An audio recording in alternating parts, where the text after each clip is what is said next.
ha tenido a bien poder estar en este momento. Bueno, habíamos empezado el capítulo 8 de Mateo y lo último que mirábamos es que Jesús había sanado a la suegra de Pedro. Y mirábamos pues que Pedro pues era casado y pues tenía hijo. ¿Por qué? Bueno, lo deducimos de acuerdo a lo que nosotros vemos a través de la escritura, que Pedro fue un, un pastor, un obispo dentro de la iglesia.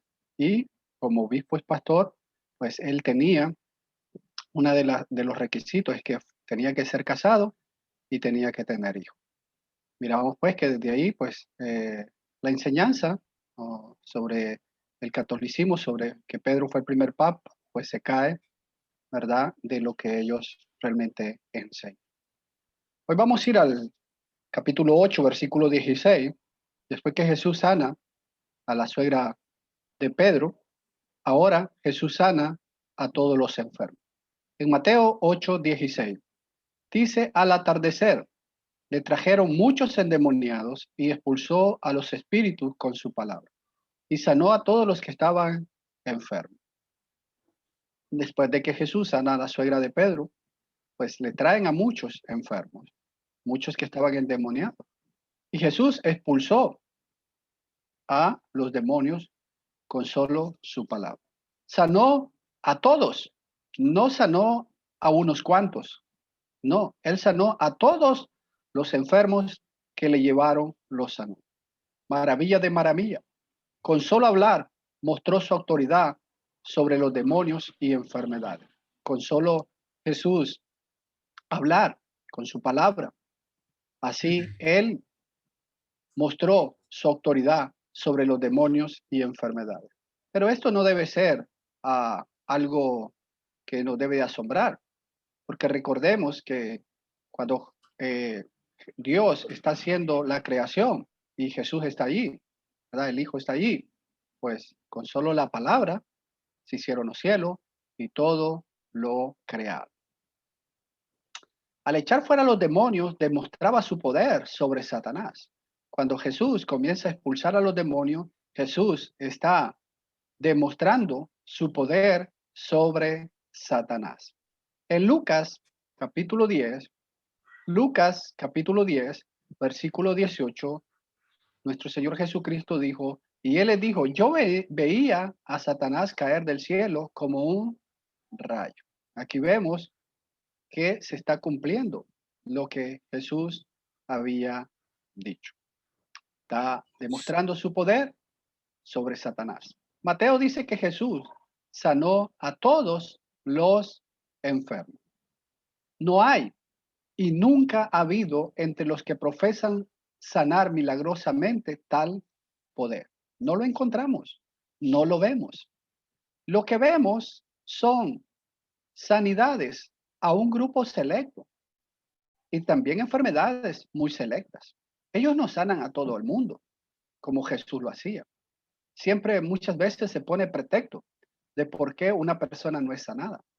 Y sanan según algunas enfermedades, no todas las enfermedades como Jesús lo hizo. Entonces, desde aquí vemos lo falso que es en estos días los, las famosas sanidades milagrosas. Jesús sí lo hizo.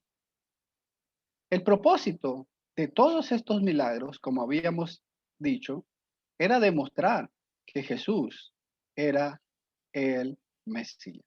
En Mateo capítulo 8, versículo 17, dice, para que se cumpliera lo que fue dicho por medio del profeta Isaías, cuando dijo, él mismo tomó nuestra flaqueza y llevó nuestras enfermedades. Bueno, aquí se está cumpliendo lo que el profeta Isaías decía del Mesías, decía del Cristo, para que se cumpliese lo que fue dicho por medio del profeta Isaías. Ahí se está cumpliendo. Jesús está cumpliendo lo que el profeta Isaías hace miles de años antes de que esto sucediera, lo había profetizado. Y todos estos milagros, todas estas sanidades, era con un propósito: demostrar que Jesús era el Cristo, que Jesús era el Mesías. Primero, durante su ministerio, el varón de dolores, Jesús, se preocupaba por los dolores físicos del pueblo, pero su más grande preocupación tuvo que ver con los dolores espirituales. Por eso murió en la cruz, para sanarnos a todos de esta terrible enfermedad, como era el pecado. Todo esto era para cumplir las profecías que se habían hablado de él. En Isaías 53, versículo 4, Isaías 53, 4, hablando el profeta: ciertamente él llevó nuestras enfermedades y cargó con nuestros dolores. Con todos nosotros le tuvimos por azotado, por herido de Dios y afligido. Esto es lo que en Isaías se había profetizado. Y ahora Jesús lo está haciendo una realidad aquí en Mateo.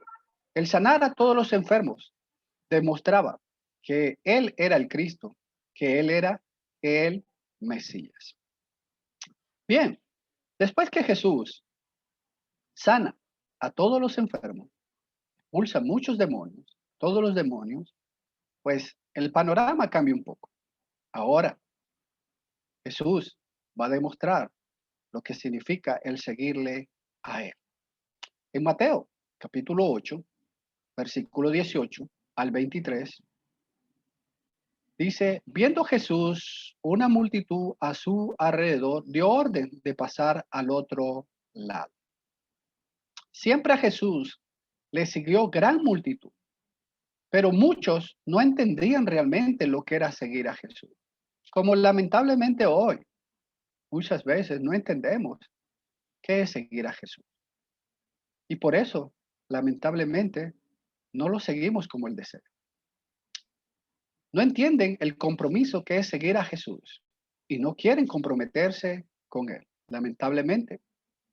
Tanto en el tiempo de Jesús como en nuestros días, la gente no quiere comprometerse con seguir a Jesús y por eso no le siguen. ¿Por qué?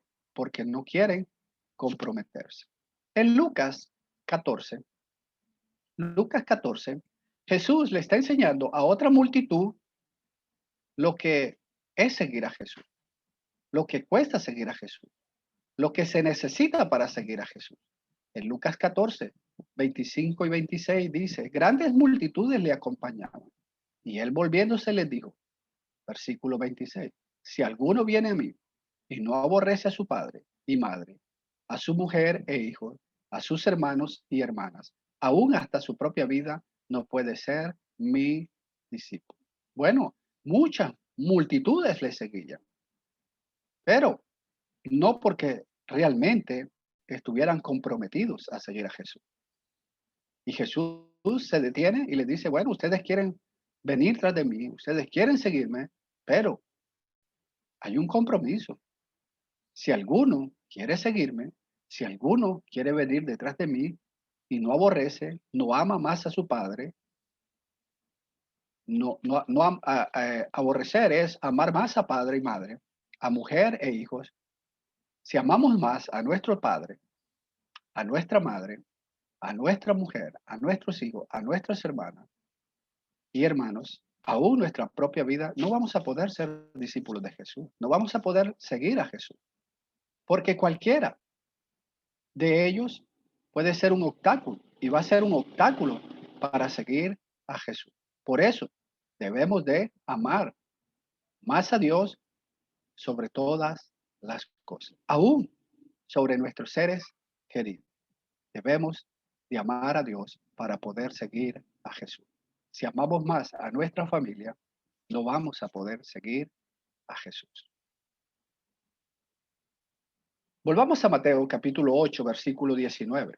Mateo 8, 19 dice la escritura: y un escriba se le acercó y le dijo: maestro, te seguiré a donde quiera que vaya.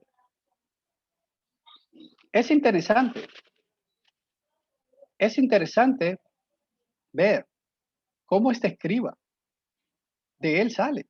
Dice seguir a donde quiera que vaya. Él está hablando, diciendo, te seguiré a donde quiera que vayas. Esta es una profesión muy bonita. Seguir a Jesús es una profesión muy bonita. Pero, ¿estaremos dispuestos a seguirle donde quiera? Hay un buen ejemplo que nos puede ayudar mucho a entender qué es seguir a Jesús a donde quiera que vaya. Ruth. Vamos al libro de Ruth, capítulo 1, versículos 16 y 17. Es muy interesante la historia de Ruth. Dice el versículo 16, pero Ruth dijo, no insista que te deje o que te deje de seguir, porque a donde tú vayas, iré yo, y donde tú mores, moraré. Tu pueblo será mi pueblo y tu Dios, mi Dios. Versículo 17. Donde tú mueras, allí moriré, y allí seré sepultada. Así haga el Señor conmigo, y aún peor, si algo, excepto la muerte, nos separará. Ruth, aquí, le está diciendo a Noemí que no insista, de que la deje. No la va a dejar. Ella está determinada a ir donde ella vaya. Y solo la muerte las podría separar. Nada más en este mundo iba a separar a ellas dos.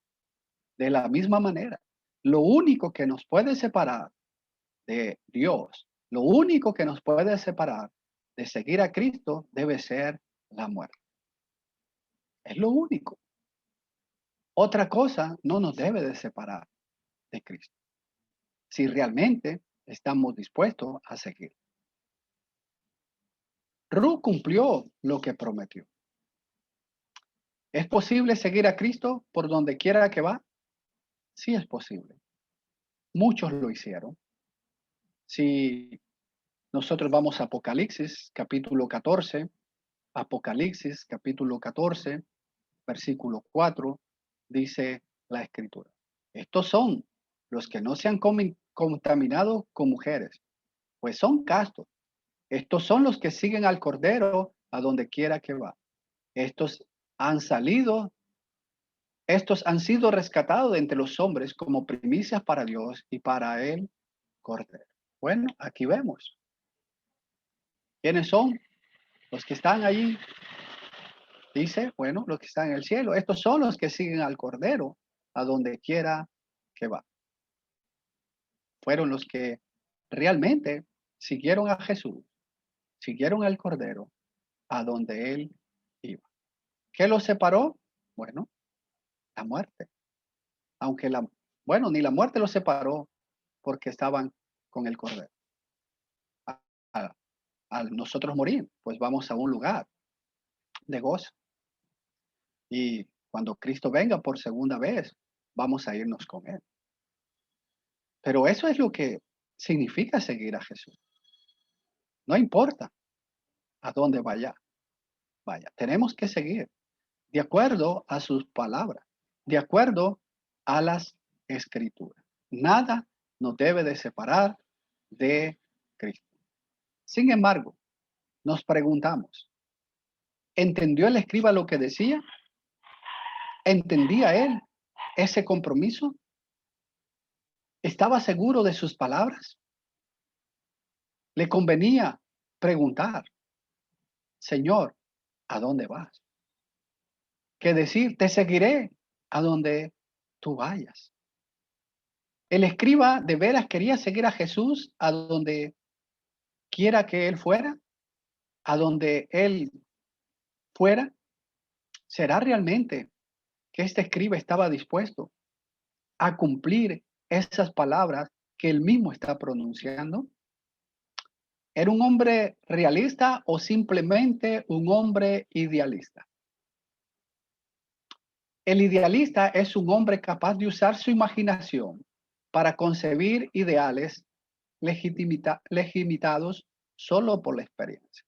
Hay muchos que somos idealistas. Nos hacemos un plan en nuestra mente, pero no lo cumplimos. no la llevamos a cabo. Solamente nos imaginamos y proponemos de acuerdo a esta imaginación, pero llevarla a cabo y cumplirla ya es otra cosa. Este texto bien ilustra la actitud de muchos que profesan ser seguidores de Jesús, de los muchos que profesamos seguir a Jesús. El primer problema es la falta de comprensión de lo que está involucrando esta profesión, porque muchas veces no la tomamos en cuenta. Muchas veces no tenemos o no pensamos ni meditamos en cuanto a lo que estamos proponiendo o a lo que estamos diciendo. De veras, por ejemplo, ¿creía Nicodemo que Jesús era un maestro venido de Dios? ¿Realmente lo creía? Bueno, si vamos a Juan, capítulo 3, versículo 1 al 2, dice, había un hombre de los fariseos llamado Nicodemo, prominente entre los judíos. Versículo 2. Este vino a Jesús de noche y le dijo, Rabí, sabemos que ha venido de Dios como un maestro, porque nadie puede hacer las señales que tú haces si Dios no está con él. Bueno, vemos a Nicodemo. Él está expresando y diciendo, Rabí, sabemos que ha venido de Dios. Bueno, pero si lo sabía, ¿por qué llega de noche? ¿Para que nadie lo vea? ¿Por qué? Nadie puede hacer las señales que tú haces si Dios no está con él. Pero, ¿por qué no lo hacía público? ¿Por qué no lo dijo público? Realmente, ¿creía Nicodemo que Jesús era el maestro venido de Dios? ¿Que realmente era el rabí? ¿De veras los apóstoles podían beber el vaso que Jesús iba a beber? En Mateo, capítulo 20, versículo 20 al 22. Entonces se le acercó la madre de los hijos de Zebedeo con sus hijos, postrándose ante él y pidiéndole algo. Versículo 21. Él le dijo, ¿qué deseas? Ella le dijo, ordena que en tu reino estos dos hijos míos se sienten uno a tu derecha y el otro a tu izquierda. Versículo 22.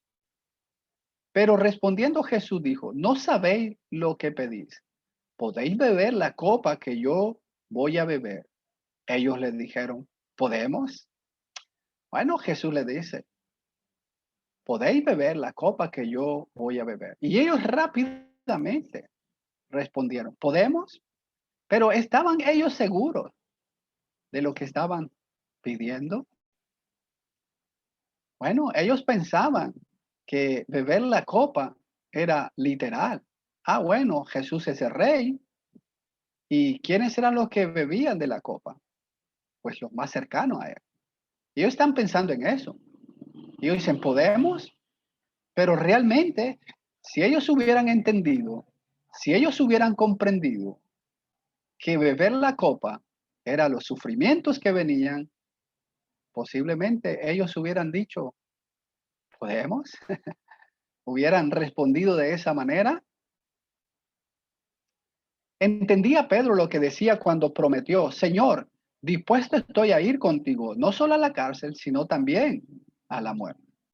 En Lucas 22, versículo 33. Y Pedro le dijo, Señor, estoy dispuesto a ir contigo, tanto a la cárcel como a la muerte. ¿Estaba seguro Pedro de que estaba dispuesto?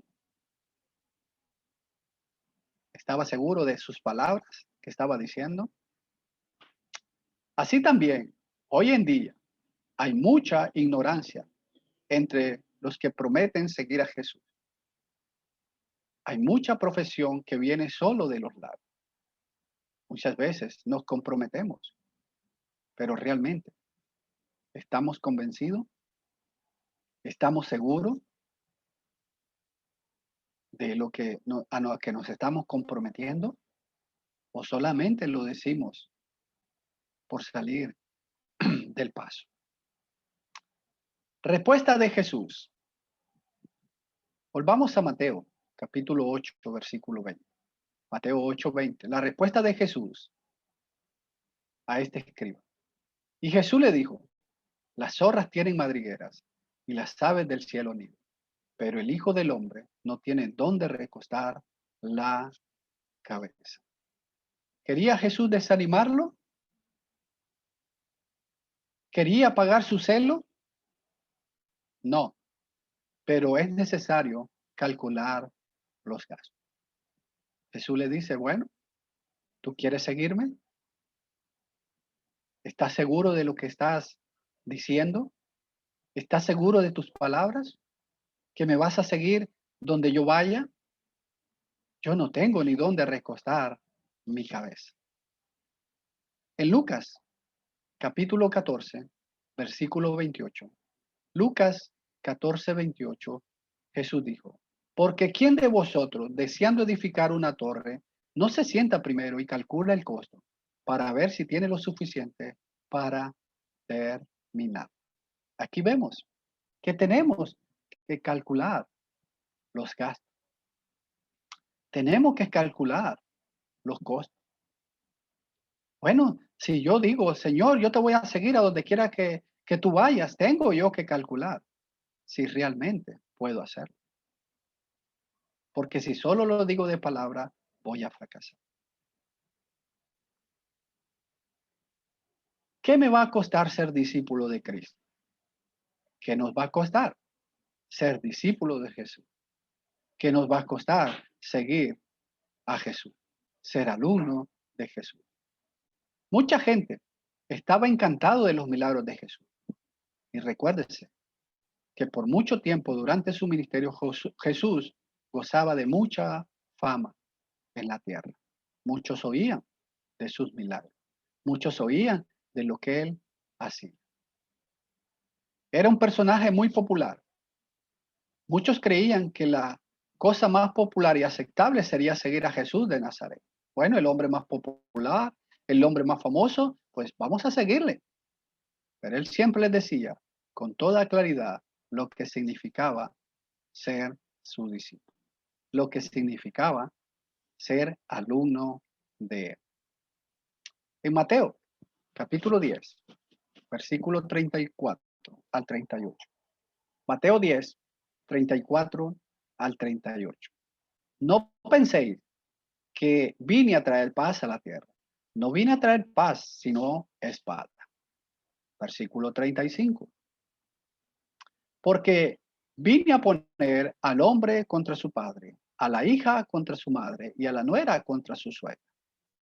36. Y los enemigos del hombre serán los de su misma casa. 37. El que ama al padre o a la madre más que a mí, no es digno de mí. Y el que ama al hijo o a la hija más que a mí, no es digno de mí. 38. Y el que no toma su cruz y sigue en pos de mí, no es digno de mí. Aquí Jesús hace ver lo que cuesta seguir. Muchos creen que, bueno, vamos a seguir a Jesús y todo nos va a ir bien, su fama, todo lo que él ha hecho. Pero Jesús les dice que va a haber dificultad. Y ellos tienen que calcular si realmente están dispuestos a enfrentar esas consecuencias. Si realmente van a aceptar el seguir a Jesús, lo que cuesta seguir a Jesús. Bueno, si usted no quiere estar en contra de su padre, usted no va a poder seguir a Jesús. Si usted no está dispuesto a morir, usted no va a poder seguir a Jesús. No vamos a poder. La actitud de este escriba se puede comparar con los jóvenes que se encantan del servicio militar y se animan a ser soldados al ver los uniformes, las medallas y los desfiles. Bueno, miramos los desfiles, miramos a los uniformados, miramos la disciplina que ellos tienen y muchos jóvenes por eso quieren eh, ingresar al ejército, sin tomar en cuenta que el trabajo especial de soldado es pelear en la guerra. lo cual no es un día de campo. Sí es bonito el uniforme, es bonito la disciplina que ellos tienen, pero hay algo más. Al enlistarme yo al ejército, debo de estar consciente que es para ir a la guerra, donde no me van a tirar caramelos, donde mi vida va a estar en peligro. Cuando Jesús nació en un pesebre. En Lucas, capítulo 2, versículo 12. Y esto os servirá de señal. Hallaréis a un niño envuelto en pañales y acostado en un pesebre. Vivía de la ayuda y hospitalidad de otros. Lucas 8, versículo 3. Lucas 8, 3. Juana, mujer de Chuza, mayordomo de Herodes, y Susana, y muchas otras que de sus bienes personales contribuían al sostenimiento de ellos. Bueno, Jesús vivió de las ayudas y de la hospitalidad de muchas mujeres. Por eso él dijo, yo no tengo ni dónde recostar mi cabeza. Cuando murió, fue sepultado en un sepulcro ajeno. Mateo 27, versículo 60. Y lo puso en su sepulcro nuevo que él había excavado en la roca. Y después de rodar una piedra grande a la entrada del sepulcro, se fue. El escriba que prometió seguir a Jesús a donde quiera que vayas, era un hombre idealista y soñador. No era un hombre realista. Jesús, sin embargo, no quiere seguidores idealistas, sino seguidores realistas. Que nos demos cuenta de la verdad que significa seguir a Jesús. En Romanos, capítulo 8, versículo 35, dice la Escritura: ¿Quién nos separará del amor de Cristo? ¿Tribulación o angustia, o persecución o hambre, o desnudez, o peligro o espada? ¿Qué? ¿Qué nos separará? Bueno, pero realmente hay veces, fíjese, ¿por qué nos separamos de Cristo? Bueno, muchos porque dicen, bueno, ya no voy a la iglesia porque el hermano no me saludó. Ya no voy a la iglesia porque el hermano me hizo mala cara. Ya no voy a la iglesia porque no me ayudaron de la ofrenda. Y nos separamos por cosas que no tienen ningún sentido. Aquí nos están preguntando, ¿quién nos separará de amor de Cristo? ¿Tribulación? ¿Me separa a mí la tribulación de Cristo? ¿Me separa a mí la angustia de Cristo?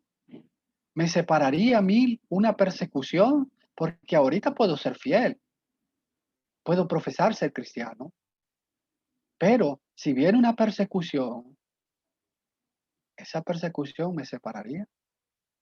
O el hambre, la desnudez, el peligro o la espada, la muerte. ¿Qué me separa de Cristo? Hay mucho peligro en el entusiasmo momentáneo, porque muchos realmente solo es un entusiasmo momentáneo de seguir a Jesús. En Mateo, capítulo 13, versículo 20 y 21. Y aquel en quien se sembró la semilla en pedregales, este es el que oyó la palabra y enseguida la recibe con gozo. 21. Pero no tiene raíz profunda en sí mismo, sino que solo es temporal.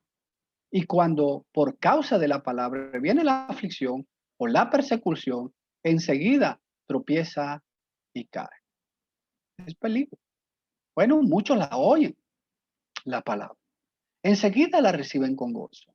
Enseguida se bautizan, pero no calcularon el costo de seguir a Jesús.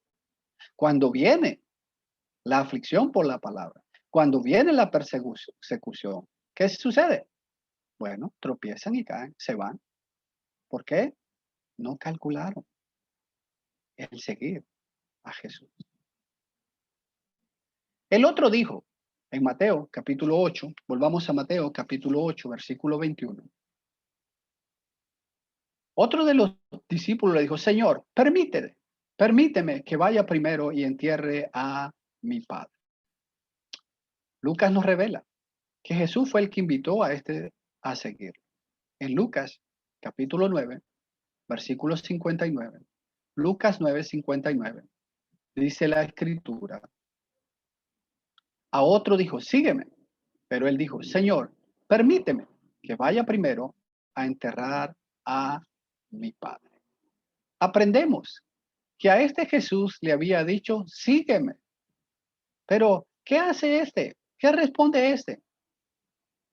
Dice, permíteme que vaya primero a enterrar a mi padre. ¿Qué diferencia? Notemos qué gran diferencia hubo entre este hombre y los apóstoles. Jesús le dice, sígueme. Y este hombre pone de excusa primero que va a enterrar a su padre. Bueno, miremos Mateo capítulo 4, versículo 18 al 22. Mateo 4, 18 al 22. Y andando junto al mar de Galilea, vio a dos hermanos, Simón, llamado Pedro, y Andrés, su hermano, echando una red al mar, porque eran pescadores. 19. Y les dijo, sígueme, y yo os haré pescadores de hombres. Jesús anda junto al mar. Ve a estos dos hombres. Y Jesús le dice, síganme, yo les haré pescadores de hombres. ¿Cuál fue la respuesta de ellos? Versículo 20. Entonces ellos, dejando al instante las redes, le siguieron. Aquí vemos. ¿Qué hicieron ellos? Ellos no dijeron, Señor, permítanos terminar el trabajo. No, ellos al instante dejaron todo y le siguieron. Versículo 21. Pasando de allí, vio a otros dos hermanos, Jacobo, hijo de Zebedeo, y Juan su hermano, en la barca con su padre Zebedeo, remendando sus redes, y los llamó. Versículo 22. Y ellos, dejando al instante la barca y a su padre, le siguieron. Aquí vemos a otros dos. Jesús les dice, síganme. ¿Y qué dicen ellos? No, permítenos terminar las redes. No, ellos al instante, dejaron la barca y a su padre y le siguieron. ¿Qué había dicho Jesús? El que ama más, padre, madre. Bueno, aquí estos hombres están demostrando que aman más a Jesús, que aman más a Dios. Al instante dejan la barca y a su padre y le siguieron. Era necesario dar prioridad a ese mandamiento, no dejando que nada impidiera. Cuando Jesús nos llama, tenemos que hacerlo al instante. Dios no va a esperar. Jesús no va a esperar a que yo termine de hacer las cosas que tengo que hacer y después ir y seguir. La respuesta de Jesús en Mateo, capítulo 8, versículo 22. Mateo 8, 22. Pero Jesús le dice, sígueme y deja que los muertos entierren a sus muertos. ¿Cuál fue la respuesta de Jesús? Sí, está bien, yo te voy a esperar, no te preocupes. Ve a hacer lo que tienes que hacer. No, Jesús le dice, insiste de nuevo, sígueme y deja que los muertos entierren a sus muertos. Para muchos, esta palabra sería dura, pero tenemos que poner siempre primero a Dios. Tenemos que poner siempre primero a Dios.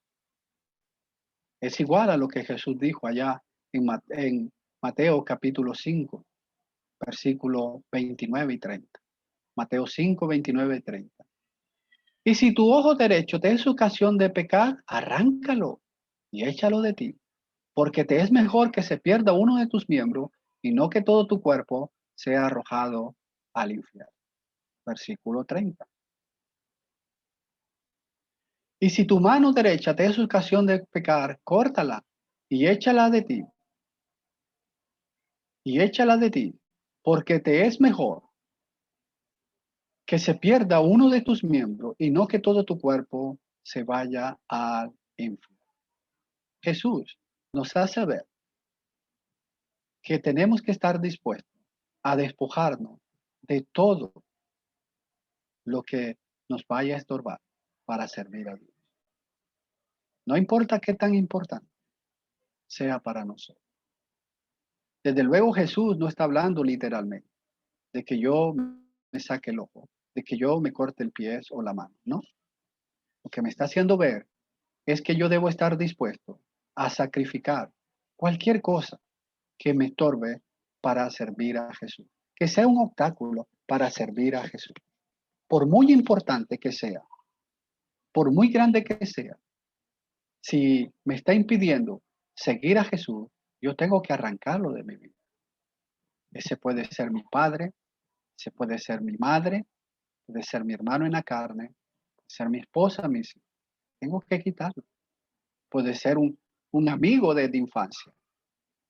Yo tengo que arrancarlo, tengo que quitarlo para poder servir a Jesús. De lo contrario, no lo voy a poder hacer. Tenemos que estar dispuestos a hacer todo por Cristo. De lo contrario, no podemos ser sus seguidores. No le vamos a poder seguir. Esta es la obediencia que Cristo requiere. Ellos también pudieran haber dicho, tenemos que hacer otras cosas primero, pero no lo hicieron. Ahí nomás, dejaron sus redes, dejaron las barcas y siguieron a Jesús. Ellos simplemente dejaron las redes, le siguieron y lo hicieron al instante.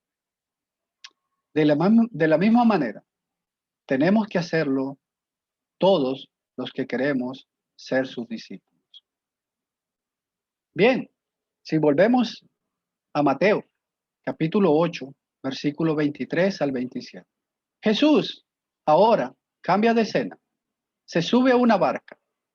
Mateo, capítulo 8, versículo 23. Cuando entró Jesús en la barca, sus discípulos le siguieron. Jesús ahora se retira de tierra y va al mar. Se sube a una barca. El escenario cambia de lugar. Ahora va a estar en el mar y no en la tierra. Versículo 24. Y de pronto se desató una gran tormenta en el mar, de modo que las olas cubrían la barca. Pero Jesús estaba dormido. Marcos nos da un poco de más detalle. Marcos capítulo 4, versículo 37. Pero se levantó una violenta tempestad y las olas se lanzaban sobre la barca, de tal manera que ya se anegaba la barca, ya se hundía la barca. Era violenta y las olas daban contra la barca. Lucas nos revela que corrían peligro. Lucas 8:23. Pero mientras ellos navegaban, él se durmió y una violenta tempestad descendió sobre el lago y comenzaron a anegarse y corrían peligro, dice Lucas. No era fácil la situación. Aunque los discípulos estaban en peligro, Jesús está tranquilo, durmiendo. Está descansando. La pregunta es, ¿cómo Jesús podía dormir tan tranquilo, tan sereno, en un momento tan difícil que estaba pasando? Las olas dando contra la barca y casi hundiéndola. Y Jesús dormido. ¿Cómo pudo Jesús dormir durante la tempestad? Hubiera sido muy difícil dormir con tanto ruido, el viento, las olas, los gritos de los discípulos y por estar mojándose tanto. No era fácil la situación. En primer lugar, estaba cansado. Es muy razonable creer que él durmió profundamente por estar tan cansado, debido a sus intensas actividades.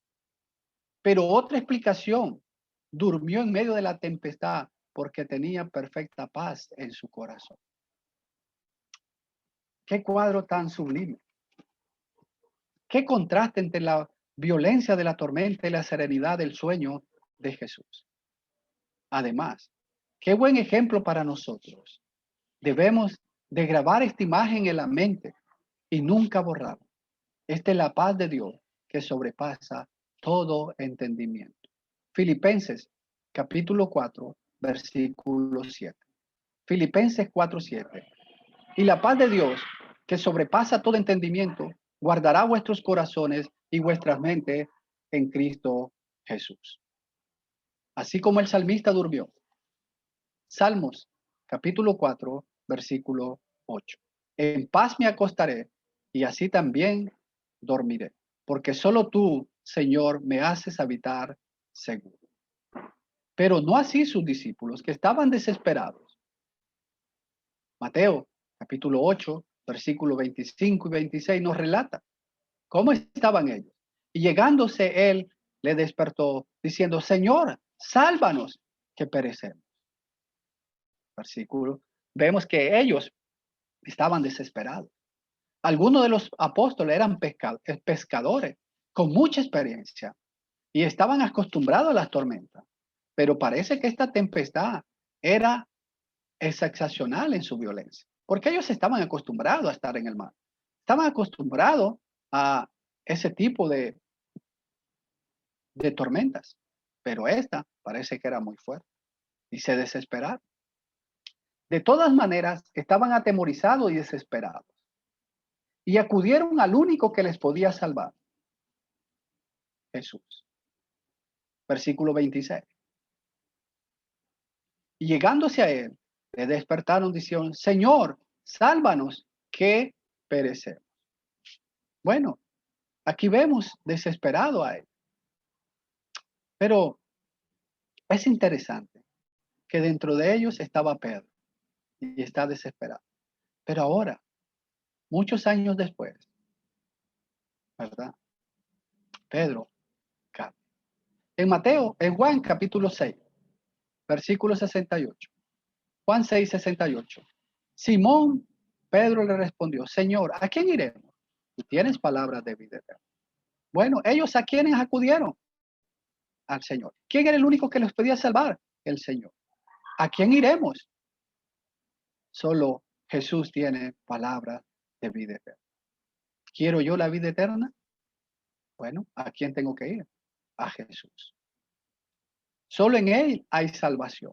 Hechos capítulo 4, versículo 12. Y en ningún otro hay salvación, porque no hay otro hombre bajo el cielo dado a los hombres en el cual podamos ser salvos. Tenemos siempre que acudir a Jesús para la ayuda oportuna. Hebreos capítulo 4, versículo 16. Por tanto, acerquémonos con confianza al trono de la gracia para que recibamos misericordia y hallemos gracia para la ayuda oportuna. Debemos de darle todas nuestras preocupaciones a Él, todos nuestros afanes. En Primera de Pedro, capítulo 5, versículo 7. Echando toda vuestra ansiedad sobre Él, porque Él tiene cuidado de vosotros. Jesús responde a su desesperación. En Mateo, capítulo 8, versículo 27, y Él les dijo, ¿por qué estáis amedrentados, hombres de poca fe? Entonces se levantó, reprendió a los vientos y al mar, y sobrevino una gran calma. Ese fue el problema que Jesús quería solucionar. Es el mismo problema que tenemos todos nosotros. Muchos tienen fe, pero es poca fe y es débil. Por eso, cuando se desencadenan las tormentas de la vida, nos dejan desesperados. ¿Por qué? Por nuestra propia o por nuestra poca fe. El temor es necesario. Es un instinto que Dios nos da para nuestra propia protección. Pero el temor excesivo indica poca fe en Dios y aún la cobardía. Jesús demuestra su autoridad sobre la misma naturaleza. Jesús demuestra que es Dios a reprender el mar y que el mar le obedece. Uno de los discípulos, Pedro, aprendió esta gran lección de fe y confianza en Dios muchos años después. Si vamos a Hechos 12, Hechos capítulo 12, versículo 1 al 7. Por aquel tiempo el rey Herodes echó manos a algunos que pertenecían a la iglesia para maltratarlos. Versículo 2. E hizo matar a espada a Jacobo, el hermano de Juan. Versículo 3. Viendo que esto agradaba a los judíos, hizo arrestar también a Pedro. Esto sucedió durante los días de los panes sin levadura. Versículo 4. Y habiéndolo tomado preso, lo puso en la cárcel, entregándolo a 4 piquetes de soldados para que lo guardaran, con la intención de llevarlo ante el pueblo después de la Pascua. Fijémonos bien. Herodes mata a Jacob. Esto agrada a los judíos. Herodes quiere quedar bien con los judíos. Toma a Pedro preso, porque también lo quiere matar. Bueno, dice el versículo 5. Así pues, Pedro era custodiado en la cárcel, pero la iglesia hacía oración ferviente a Dios por él. Versículo 6. Y esa noche, cuando Herodes estaba a punto de sacarlo, Pedro estaba durmiendo entre 2 soldados, sujetos con 2 cadenas, y unos guardias delante de la puerta custodiaban la cárcel. Versículo 7. Y aquí se le apareció un ángel del Señor, y una luz brilló en la celda, y el ángel tocó a Pedro en el costado y lo despertó diciendo: levántate pronto, y las cadenas cayeron de sus manos. Es interesante este relato. ¿Quién puede dormir sabiendo que lo pueden matar esta misma noche? Imaginémonos por un momento que nos echan presos y nos van a matar, o en la noche o al día siguiente. ¿Podemos dormir tranquilo? Pedro estaba dormido, profundamente dormido. ¿Cómo Pedro pudo estar durmiendo tan tranquilo? Fíjese, el ángel tocó a Pedro en el costado y lo despertó. Estaba profundamente dormido. Un Pedro totalmente diferente a cuando lo encontramos en la barca. Encontramos a un Pedro desesperado. Pero ahora, muchos años después, encontramos a un Pedro con toda la confianza, durmiendo. No importa lo que le pasaba. Aunque lo podían matar, él está confiado en Dios. ¿Cómo Pedro podía dormir tan tranquilo, sabiendo que esa noche o al día siguiente lo podían matar o lo iban a matar como a Jacob? Aprendió del Maestro Jesús a dejar sus afanes, sus preocupaciones a Dios y confiar en Él nada más. Si era la voluntad de Dios salvarlo, lo haría. Si era la voluntad, pues Pedro moriría, pero confiaba en Dios. Volvamos a Mateo, capítulo 8, versículo 27. Y los hombres se maravillaban diciendo: ¿quién es este que aún los vientos y el mar le obedecen? Nunca habían visto esta clase de milagros y quedaron maravillados de lo que Jesús había hecho. Si Dios nos presta la vida, seguiríamos con los 2 endemoniados en Mateo capítulo 8, versículo 28 al 34. Gracias a cada uno de los hermanos y a todos los que están presentes por permitirme poder compartir esta lección de este capítulo 8 de Mateo.